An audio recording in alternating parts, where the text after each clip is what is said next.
ముందుగా నా నూతన సంవత్సర శుభాకాంక్షలు తెలియజేస్తూ ఉన్నాను.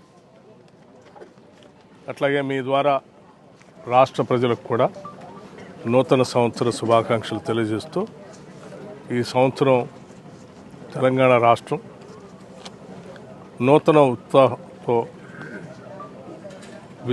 అనేక విజయాలు సాధిస్తూ దేశంలోనే అగ్రగామి రాష్ట్రంగా ఎదిగే స్థాయిలో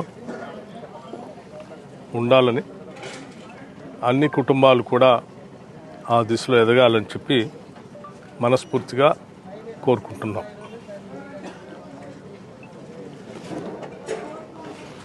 ఈరోజు హైదరాబాద్ నగరంలో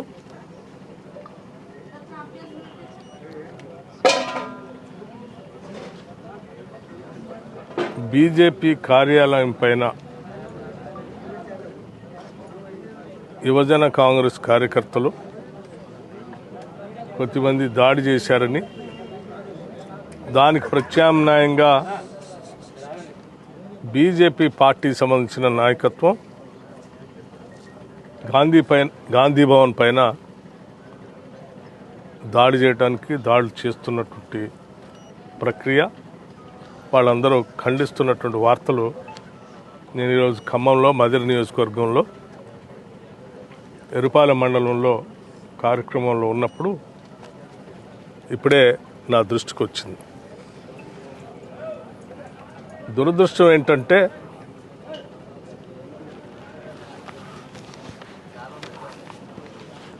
హైందవ సంస్కృతి, భారతీయ సంస్కృతి గురించి బాగా గొప్పలు మాట్లాడేటువంటి భారతీయ జనతా పార్టీకి సంబంధించిన నాయకుడు, మాజీ పార్లమెంటు సభ్యుడు అనుకుంటాను, రమేష్ బిదూరి ఢిల్లీ ఎన్నికల్లో భారతీయ జనతా పార్టీ తరఫున పోటీ చేస్తూ తను గెలిస్తే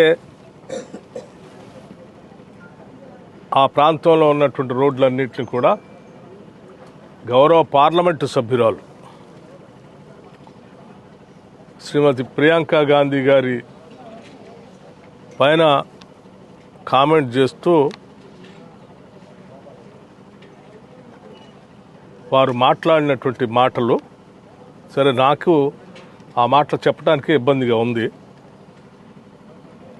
దాన్ని భారతీయ సంస్కృతి పైన, సాంప్రదాయాలపైన, భారతదేశంలో స్త్రీ పైన గౌరవం ఉన్నటువంటి ప్రతి ఒక్కళ్ళు కూడా ఖండించాల్సినటువంటి అవసరం ఉందని చాలా స్పష్టంగా చెప్తా ఉన్నాను. భారతీయ జనతా పార్టీ కూడా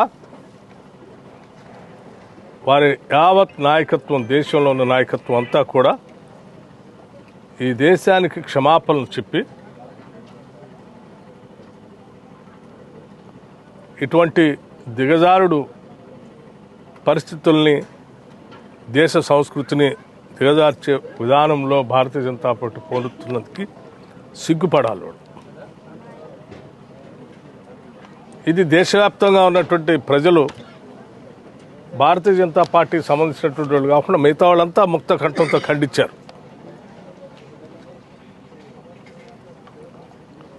ఇది స్త్రీ పైన గౌరవం ఉన్నటువంటి వాళ్ళు, దేశం కోసం త్యాగాలు చేసి ప్రాణాలు అర్పించినటువంటి కుటుంబాలకు సంబంధించినటువంటి గౌరవ పార్లమెంటు సభ్యురాలు గురించి ఆ రకంగా మాట్లాడటం అనేది ఈ దేశం మీద ప్రేమ భక్తి ఉన్నటువంటి వాళ్ళు ఎవరు కూడా జీర్ణం చేసుకునేటువంటి పరిస్థితుల్లో లేరు.